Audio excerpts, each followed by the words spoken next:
Welcome into Locked On Knicks. We are in the middle of the preseason, and we have a fantastic guest for you guys today for all the updates you could ever possibly want. SNY's Ian Begley joins us on the show today. Gavin, what are we talking about? We give you the latest on all the positional battles. Obi Toppin versus Julius Randle. Quentin Grimes against Evan Fournier. Can my guy Immanuel Quickley get a bone? Will he play significant minutes this season? And then we finish off with some bold predictions from Ian. Will the Knicks trade for an all-star in the next season? Will IQ and Obi get consistent roles on this year's team? Will Tom Thibodeau have a job? Find out right now on Locked On Knicks. You are Locked On Knicks, your daily New York Knicks podcast. Part of the Locked On Podcast Network. Your team every day.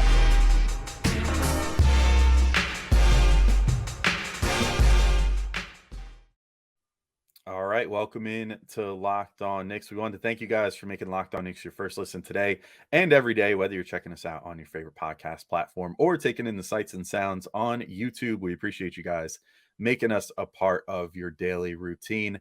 I'm Alex Wolfe. I'm editor-in-chief of Knicks site The Strickland, which you can find at thestrick.land. He is Gavin Schall, your favorite play-by-play broadcaster, his favorite play-by-play broadcaster.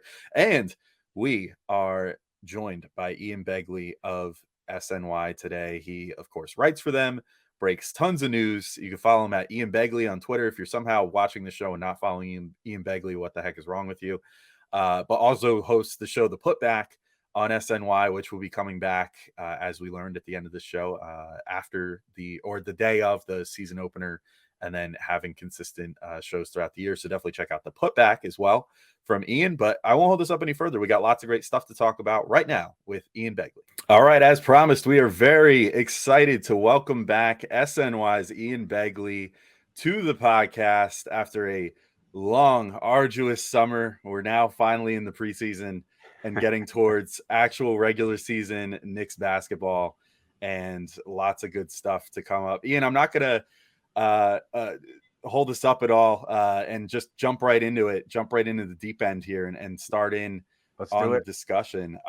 So I think the biggest question, I mean, this is maybe up for debate what the biggest question is around this team right now, but to us, at least on our show, I think it's been the Obi and Julius situation. Thus far, Julius seems to be buying into his new role in the Brunson era with RJ, playing the part that he does now as well. And Obi really hasn't skipped a beat from how well he was playing the end of last season, which kind of really complicates things when you have, the guy that was your highest paid player and sort of the franchise player this time last year. You have your most recent high draft pick in Obi Toppin, who's playing as well as he is. I'm kind of curious. You had the chances of Julius getting moved before the season at around 40% last month, which a lot changes in a month. And I think this preseason has probably changed some things as well with how well Julius seems to be kind of slotting into the role that is requested of him now. So let's just extend it to like the trade deadline or during this season. But do you think the Knicks are still invested in both Julius Randle and Obi Toppin going forward? I think that in a big picture sense, if you kind of just asked everyone to be honest, I don't think that, going back to, day one with Toppin, that the plan was for it to play out like this. But now that everything has unfolded over the last couple of seasons, I really think that it depends on how things unfold, the first 6 weeks, 2 months of this year. Listen, if the team's winning, Obi Toppin's playing X minutes, Julius Randle's playing X minutes, but the Knicks are, 15-10. Nobody's going to be, hitting the panic button, talking about we have to do X, Y, Z to get Toppin more minutes. We got to trade Randle. I don't think that's going to be an overarching concern.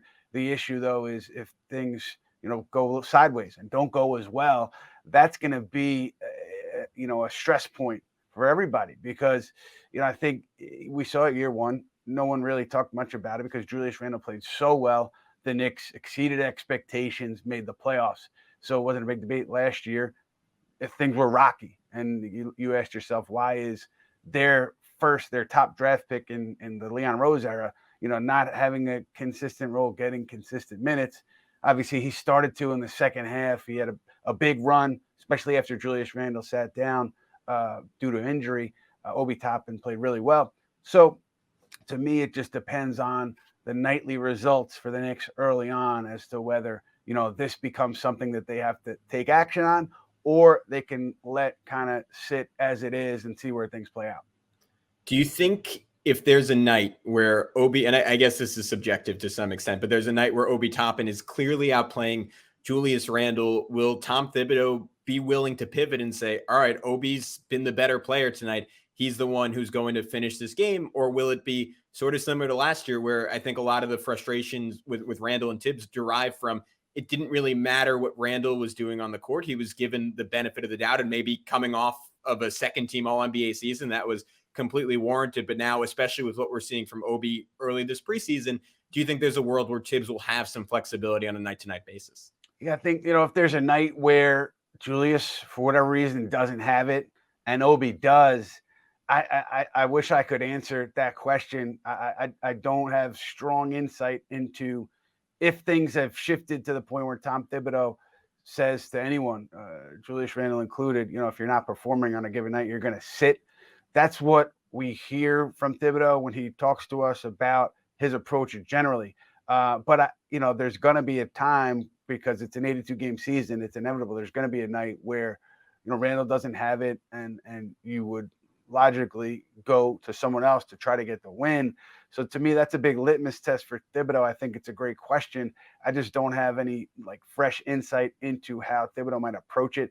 I think last year, Julius Randle played such a huge role in the team's success. The prior year, you mentioned it, All-Star, All-NBA. Tom Thibodeau got Coach of the Year. So I think there was, just me guessing, I think there was a longer rope for Randle because of all those factors. Is that still there this year? I don't know. But again, over the course of an 82-game season, even if Julius Randle is playing like an all-star again, there's going to be a night where he's off. So there's going to be a night where that decision is going to be in front of Tom Thibodeau and the coaching staff. Yeah, it definitely will be intriguing to see, especially because in the past, Tibbs has sort of alluded to not believing that the young players give them the best chance to win. I think that we've seen early on in this preseason and late last year that these guys some nights will have more to offer potentially than the starters. So hopefully he does keep an open mind. But speaking of keeping an open mind, there is another positional battle. I guess I don't know if I'll call the power forward one a battle at the moment, more so like a curiosity, because I don't think there's any real world where Obi overtakes Randle going into the season. However, there is another battle that you've been reporting on throughout the offseason and has been a topic of conversation all the way dating back to, Summer League, maybe even before, which is Quentin Grimes versus Evan Fournier for that starting spot. Maybe Immanuel Quickley as sort of a dark horse, although that doesn't seem to be in the plans as of right now based off how things have gone. But I'm kind of curious what your thoughts are on the shooting guard battle. You had reported and others have reported that Grimes had a pretty good shot, like a puncher's chance to potentially win that starting job going into the preseason and training camp and all that stuff. Obviously, he's had this foot injury, which has popped up. That's been a little, I don't know, mysterious. No, I'm not quite sure what the injury is, but he's been out the first 2 games. It seems like he's progressing towards returning. Do you think, though, that has hurt his chances of potentially taking that starting job, missing this preseason time and presumably all the practice time that comes with it? Or do you think there's still a shot where he might get that starting job? Because Gavin and I have talked, and when we talk and think about it, we're like, it sort of makes more sense to have a player like Grimes in there that doesn't necessarily need the ball in his hands, but that plays better defense. And Fournier might actually have a pretty prosperous role off the bench if he's willing to take it. All right, we'll be right back in with Ian, but I just had to remind you guys real quick that today's show is brought to you by Built Bar. And if you haven't tried Built Bar Puffs yet, you're really depriving yourself of one of life's greatest joys. And guess what? There is a brand new flavor. Are you ready? It's delicious, indulgent cookie dough covered in chocolate. That's right, Built has done it again. Let me introduce you your new favorite. Cookie dough chunk puffs have a light and chewy texture, real cookie dough chunks, and of course, they're covered in 100% real chocolate. You get all the joys of eating cookie dough without the hassle of making it. Plus, it's good for you. Cookie dough chunk puffs are only 160 calories and they have a whopping 15 grams of protein in them. So run to built.com to snag a box for you and the family. It'll be the perfect treat, or you can find a really good hiding place and just hoard them all for yourself. I certainly have to do that because my wife tries to take my cookie dough chunk built puffs. And no, those are mine. Those are mine. I want my cookie dough chunk built puffs.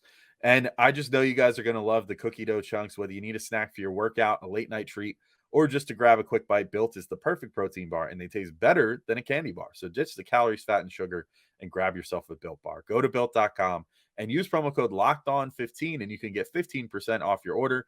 Again, use promo code LOCKEDON15 for 15% off at Built.com.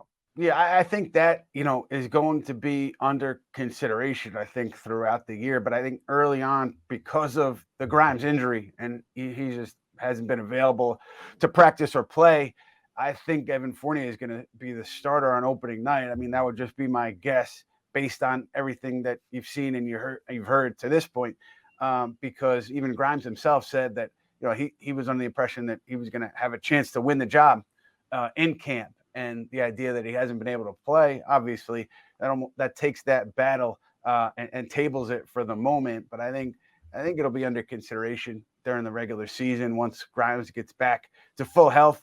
The injury, yeah, I think mysterious is a good way to describe it, only because Grimes was seen in the walking boot. I have to give credit to members of Knicks Twitter and Reddit and Instagram and whoever else unearthed that photo on social media, because that was the first time we had seen him in a boot.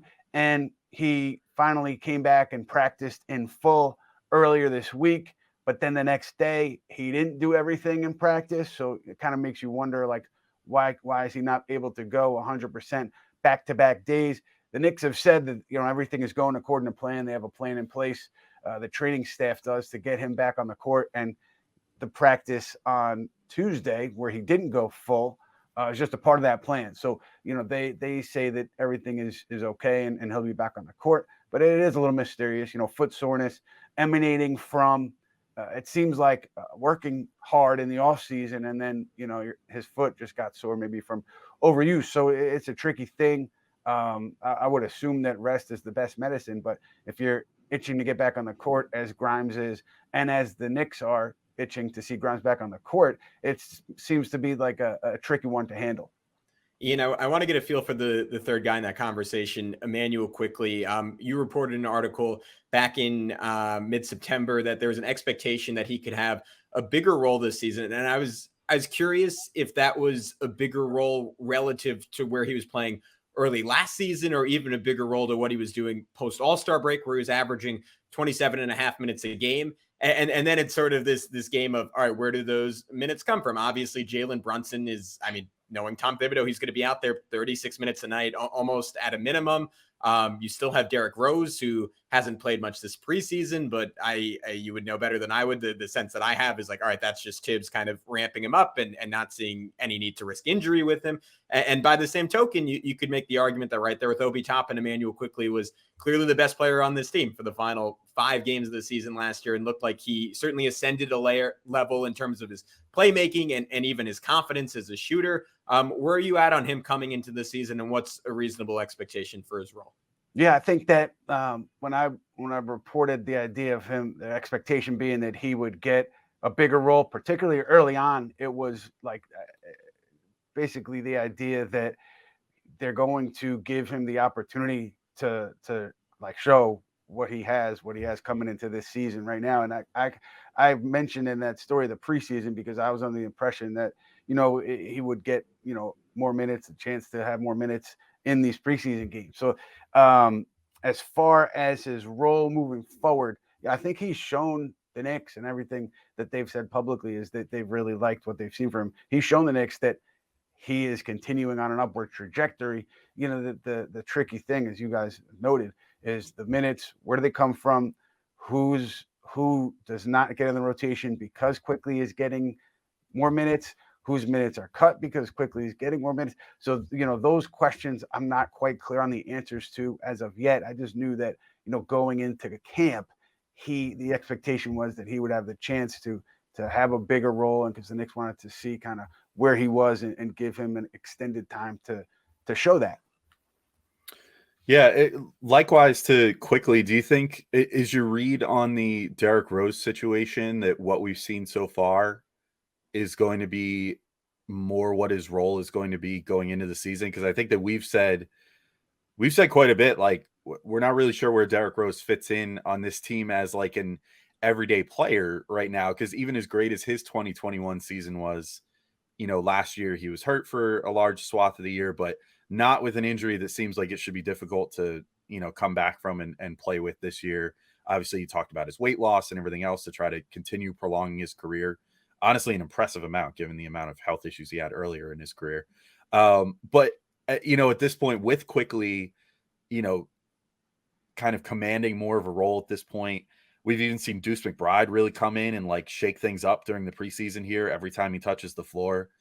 Do you think the Knicks are sort of looking at Rose now finally and being like, all right, maybe this guy who's in the twilight of his career that has had health issues, whatever, should be in more of a mentorship role and maybe be a spot 5-10 minute a game guy that then we can count on for more if need be, if there's injuries and whatever. But like, where do you think they sort of stand on him at the moment? Yeah, I think that if things are going well for the Knicks, Derrick Rose takes on the role that he took on in that first season in New York, where he is the quarterback of that second unit. And that could be with Quickley. That could be with Grimes. It could be 3-guard lineups. But I do think that they see him as a significant part of this rotation if things are going well and things are right and he's healthy and everything is kind of going according to plan. I don't think that they see him in that veteran, spot minutes role yet. And if they do, I haven't heard of it because, they've talked all along about Rose and his importance to the team, his impact on winning. So I would assume if he's healthy, he's going to be out there. And then, the nightly decisions for Tom Thibodeau are tough in terms of who's in that rotation, who's out of it. You mentioned Miles McBride, who's had a strong preseason, at least in my view. And are you able to find minutes for him in this crowded rotation? And this is a deep team. It's not a team with an established hierarchy. So it's going to be interesting to see how things proceed with minutes allotment, with rotation architecture, and seeing who's in and who's out. But I think Derrick Rose on a nightly basis will be seeing significant minutes off the bench if he's healthy and if things are going according to plan. Yeah, I'm with you, Ian, because if the goal is winning, it's so easy to forget. But you circle back to that 2021 season. By that Hawks series, I think he was clearly the Knicks' best player, and he was so transformational for Quickley and Obi. And now that they've made steps independent of him, I know I'm curious to see what all three look like together. I guess the one other guy that you're trying to figure out in that mix is Cam Reddish. I know you went on the Nick of Time show, and correct me if I'm wrong on this, but like it does seem like there is some internal pressure to find a role for him, whether that's for him to eventually be a really good player on this team, or just to know what kind of contract to offer him, or if it's just to improve him as an asset to eventually move off of him. But he's clearly the odd man out to me. And I know you reported in that same piece you did about Quickley that he looked phenomenal this offseason, or that people who were watching in this offseason said he looked phenomenal. Obviously hasn't shot all that well through 2 preseason games, but it may be if for no other reason than to just shut people like me up. Tibbs has given him a definitive role. He's let him play a little bit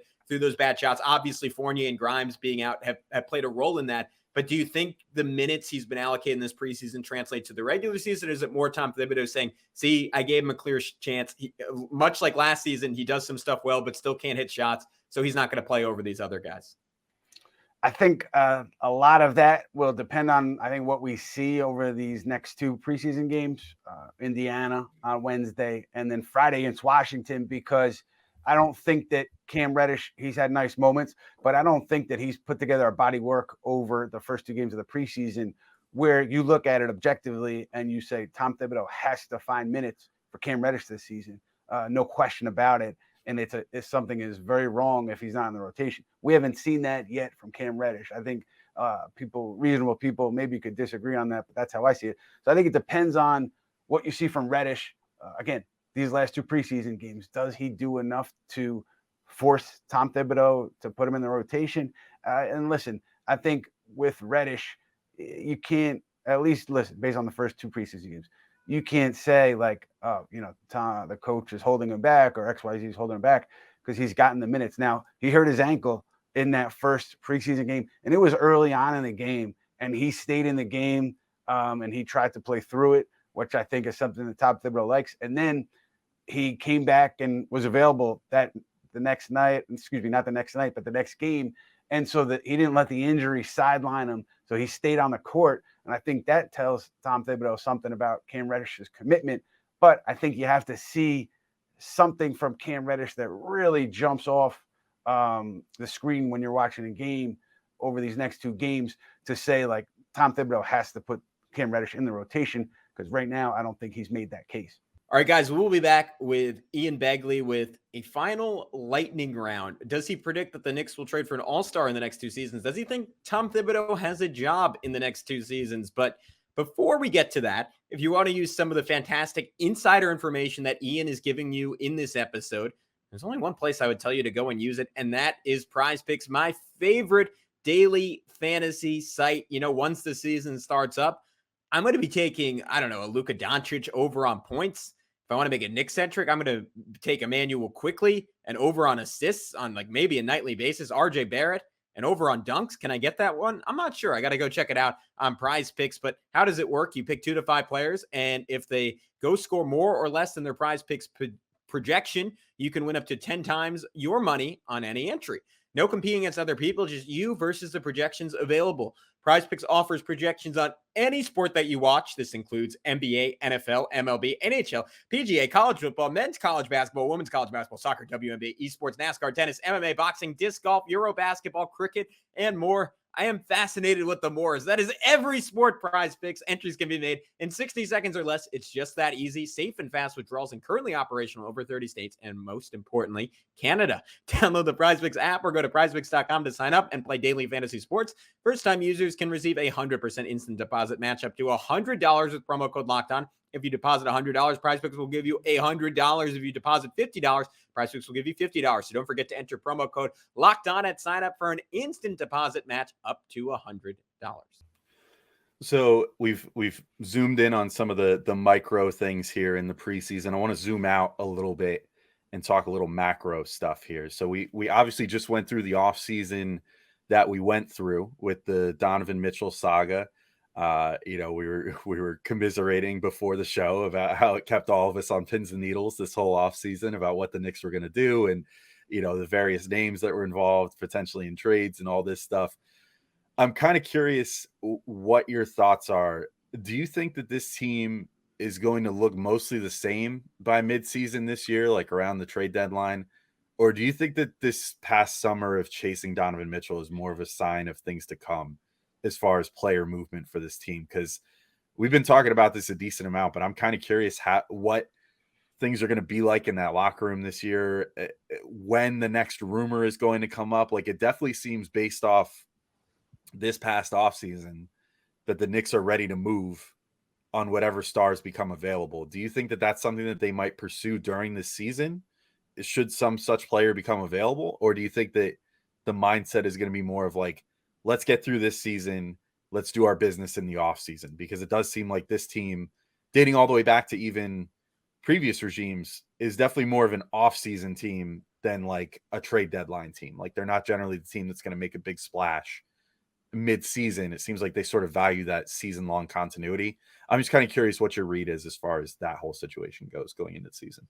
Yeah, I mean, Alex, I think you hit it, like, based on how Leon Rose has approached trade deadlines, even go back to his first one in, I think it was 2020, it's been conservative. So I would be surprised if the Knicks went and took a huge swing at the trade deadline. But I think that it depends on where they are in the standings, because I think that in a macro sense, this group, everyone, team president on down, it's imperative that you can see something tangible this season where you say, okay, there's a progression here. This group as a whole is taking a positive step forward after what was a disappointing, underwhelming season last year, 37 wins. So if you're seeing night in and night out leading up to the trade deadline that there's stability, there's a cohesiveness, there's a competitive spirit to the team, they're in most games and the record is passable, I would assume that the Knicks are more likely to be conservative at the deadline, do their business in the offseason. But if they're struggling, I could see, because of what I mentioned earlier, just the need to show ownership and everyone that you're taking a step forward.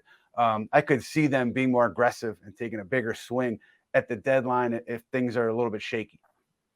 What do you think the front office is prioritizing from Tom Thibodeau? Is it as simple as the bottom line? Like you get us into the playoffs, past the play-in, you keep your job, you don't get that far, you don't? Or is it a little bit more process oriented that like, hey, like these hockey line changes worked your first season here, but you got to get a little bit more creative with mixing and matching your lineups like we've seen this preseason. You got to find a guy like Obi Toppin 25 minutes a game. You got to find Immanuel Quickley 25 minutes a game. Or is it as simple as like if he kind of sticks to who he's been, where he places maybe disproportionate faith in veterans, but it leads to wins, like that'll be enough for the front office with Tibbs? I don't have the sense that anybody in that front office is going to go into Tom Thibodeau's office and say, you have to play player X amount of minutes.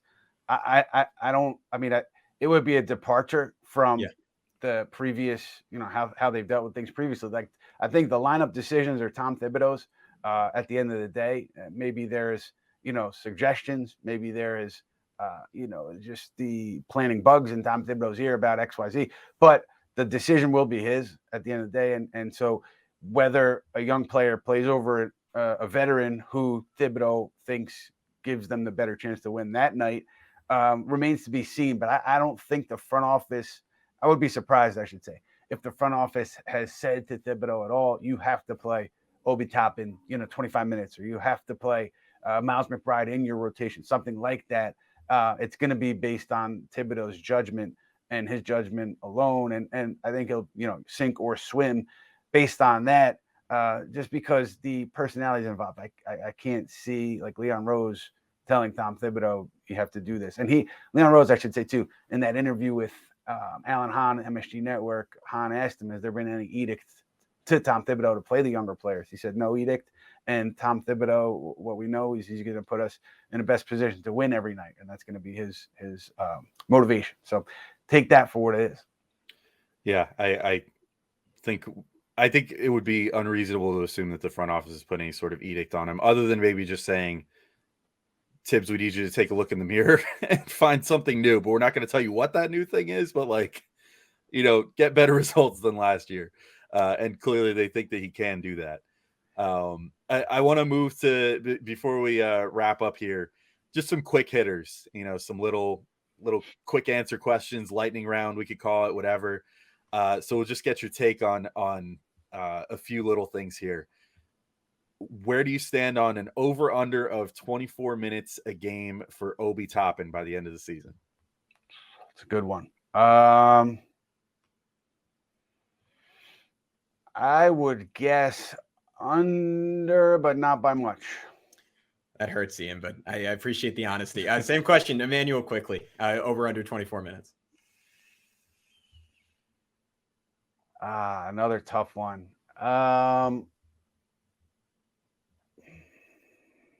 I would say the same thing, under, but not by much. Right there, under. Same thing with Obi. All right, over under one Nick making an all-star team this season. Few candidates. I'm not very bright, so we're saying. Yeah, I put it at 0.5. So yeah, so do you think they have one all-star basically? Okay, gotcha. Yeah. I would say yes, and my answer there is really based on not much else besides my thinking that Jalen Brunson is really gonna lift the floor for everybody. And I think, his impact, just based on the little things that you've seen so far, first two preseason games, training camp, I think he's going to impact this club significantly on the court and off the court. And if he can turn the Knicks into a team that can take a punch and withstand, the struggles that are going to come over the course of 82 games, I think this team's going to have success compared to what maybe our preseason expectations are. And I think with that success, if let's say RJ Barrett's having a strong season, he's going to get all-star consideration because of his own success and the success of the group. So that's why I see that that way at this point. Is Tom Thibodeau, this could just be yes or no, is Tom Thibodeau the head coach of the New York Knicks at the start of the 2023 season? Yes. And I'll say, just citing Jalen Brunson and his impact again, I think that if everyone's healthy and if everybody plays their roles, I think Brunson elevating the group really changes the I guess I don't want to say narrative, but it changes the momentum for Tom Thibodeau's Knicks tenure. And I think if he can get them going in a positive direction, and I think that will happen again based on Brunson's impact, then I do think everybody's comfortable with Thibodeau moving into that next year. So this might be going in the same direction, but this is a little more subjective. What is one bold prediction that you have for this coming season for the Knicks? My bold prediction would be a trade ahead of, like, I would say significantly ahead of the deadline, because I think that there's a surplus where, regardless of how you break this rotation down, who's in it, who's out of it, there's going to be a surplus. And I think that's going to lead to, conversations between the Knicks and teams about potential trades and how to work different situations out. And I think that, so I'll go there. All right, this could be in the same line, but do the Knicks acquire someone by the start of next season that makes an all-star team this season?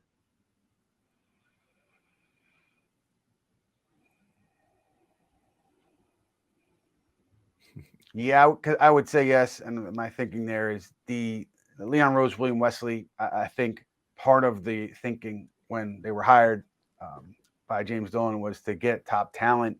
And you say what you want about this roster, I don't think that top talent acquisition has happened yet. So I would think that it happens by the end of next offseason, going into that year 4 for Leon Rose. Mm-hmm. So, all right. And final question to send us home here.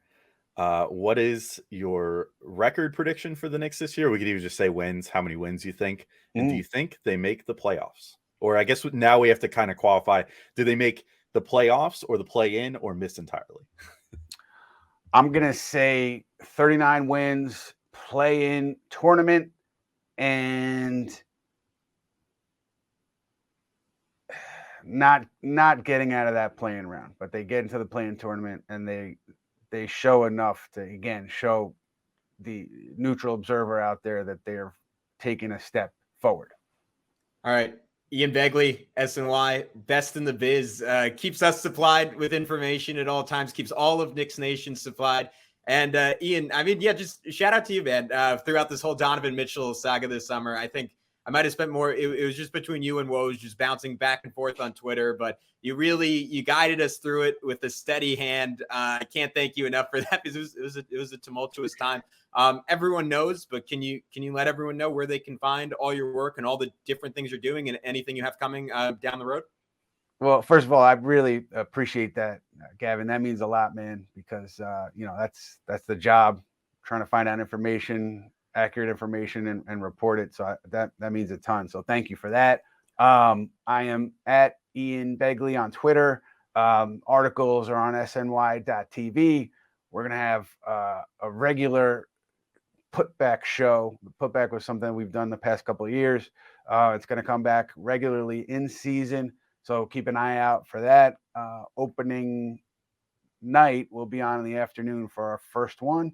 And you can find that on all of SNY's social media platforms. Great. And the putback, always a must watch to me. Definitely if you're watching us on YouTube and you want to go find something else to watch, definitely go check out the putback on SNY. Even if you're listening to us in podcast form, just go find it anyway. It's always a fun show to watch. Ian, thanks so much for popping on, man. We really appreciate you taking the time to give us and everybody listening an update on the Knicks and everything. And I hope this season is awesome for you and hopefully a little less stressful than the summer that just was. Alex, I appreciate that, my friend. Thank you. It's always good to be with you guys.